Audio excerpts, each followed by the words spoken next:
Even before Spider-Man No Way Home came out, people were wondering about Spider-Man 4 because No Way Home was the culmination of a trilogy that was absolutely amazing. It brought Tom Holland into the spotlight and basically solidified his forever future as Spider-Man.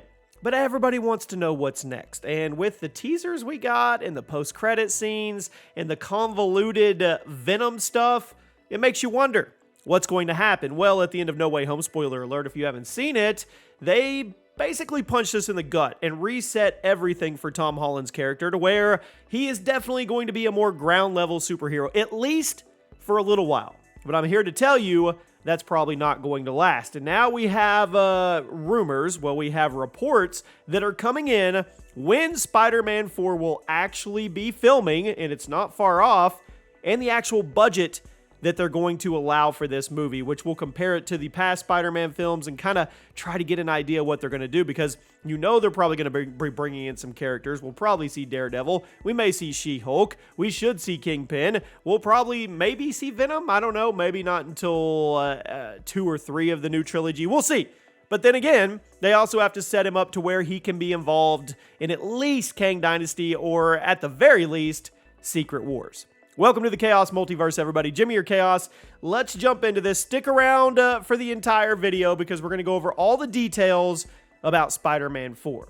So the rumor on the street right now is that Spider-Man 4 would actually drop somewhere in 2025 because the insiders are reporting that it's going to start filming at the end of this year, which, like I said, that's not very far off. That's 11 months away, and that will just go by with a snap. I mean, that'll be here before you even know it. And they are saying that the budget is going to be $200 million. Now, if you guys remember all the debacles that happened with the Black Adam budget, and it was supposed to be $200 million or something, then it went way up, and there was all kinds of stuff. I'll put this into perspective for you when it comes to budgets from other Spider-Man movies. So, there's people saying that we could see Spider-Man 4 in 2024. No way. No way, no how. If it's going to begin filming at the end of 2023, there is absolutely no way we see it in 2024. If they were trying to get it in that December slot, I just feel like that would be beyond rush. So, if that's the case, well, that means we would be getting Fantastic Four, Spider-Man 4, and Kang Dynasty all in 2025. Possibly the biggest year of content for the MCU up until this point. And that's what it looks like to me. That's what makes sense. But if that's the case and Spider-Man's going to be squeezed into 2025, then are we going to go with what Charles Murphy said and Shang-Chi 2 will lead us into Avengers: The Kang Dynasty? We already know the post-credit scenes of Shang-Chi connected right to, come on, the Beacon, Kang, Quantum Realm. We already know, come on, he made those 10 rings. He made the bangles of Miss Marvel. He made all that tech, right? So it's already connected. It's been connected for a long time. So if Shang-Chi 2 leads us into Avengers: Kang Dynasty, it would look something like this. February 2025, we get Fantastic Four. May of 2025, we get Shang-Chi 2. July of 2025, Spider-Man 4. And then September, we would get Armor Wars. And then in November, we would get the Kang Dynasty. So, we'll see. Or maybe they even put Kang Dynasty in December, depending on what's going on with the Star Wars IP as well. Now, is this going to shift other stuff around? Are they going to delay Kang Dynasty? Well, it's actually very possible if this ends up being true. So you guys let me know what you think. I don't think we're going to get a delay on Deadpool. I don't know. We may. We'll have to see how it shakes out. But I don't think it's going to be any monumental delays. It would just be like a shuffle of the release dates like Kevin Feige and crew have done in the past. So we'll see. Now, let's talk about the budget. Spider-Man Homecoming's budget was $175 million. Spider-Man Far From Home, $160 million.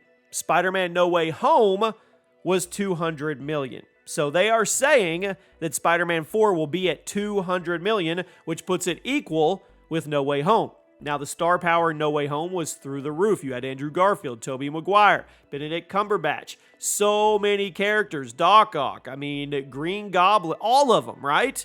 Jamie Foxx. So that's easy to see why that budget went up. But if they're going to go with $200 million as their estimated budget for Spider-Man 4, that means we're gonna have some big characters. Now, I fully believe that Tom Holland probably negotiated one heck of a deal, a Tony Stark, Robert Downey Jr. deal, but a lot of these actors really like to get their money on the back end. They'd rather negotiate for a percentage or a royalty or something to that effect on the back end of the performance of the movie, as opposed to the lump sum on the front. I've seen Kevin Hart talk about this in the past as well with some of his negotiations, and it makes sense.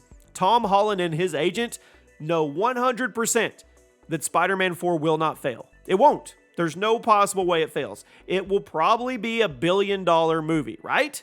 Right. I think everybody can agree with that. So if he knows that up front and he has that crystal ball to know that it's going to do really, really well, why would he not negotiate a better percentage on the back end that would make him more money with the risk of the movie not doing well or doing well? That's the thing. They negotiate on the back end for these incentive deals, and then the risk is if the movie doesn't perform well, they don't make as much. Let's be real. It's Spider-Man is a money printer. Tom Holland knows this. He is in the absolute perfect position to negotiate the deal of his absolute life. He is a larger slice of the pie, no doubt. And I guarantee he's getting a percentage on the back end of this. So did he take a bigger chunk up front, which could make it go up to $200 million? Possibly. But I think it has more to do with the characters that are actually going to be involved in this. Could see Kingpin, could see Daredevil, could see any others. I mean, are we going to see Kraven the Hunter sometime? Are they going to cross over on that? We have to see Venom. We've got to get that black suit before Secret Wars somehow, right?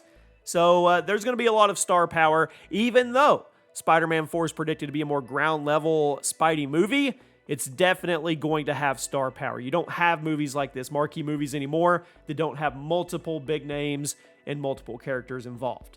So there you go, guys. The predicted budget is $200 million. The predicted start date of filming is the end of 2023, which I'm going to predict that means we get it in either summerish or fallish of 2025, which means they are going to have to move a few things around. And if the prediction of Shang-Chi 2 leading into Kang Dynasty is true, then all of this would kind of make sense. So you guys let me know what you think. Are you excited about it? What do you think the actual plot line is going to be of Spider-Man 4? Where do they go with this? It's obviously a reset, but are we going to see MJ back in the picture and Ned? Are they going to kind of get to know him again? Or are we going to see new characters? Are we going to see Black Cat get involved? It's going to be interesting, to say the least, on what happens here. Or are we going to see a new love interest? I don't know. I'll let you guys know if I find anything else out. I hope you have a fantastic day. Make sure you're subscribed to the channel. Make sure you have those notifications on, and I'll see you soon.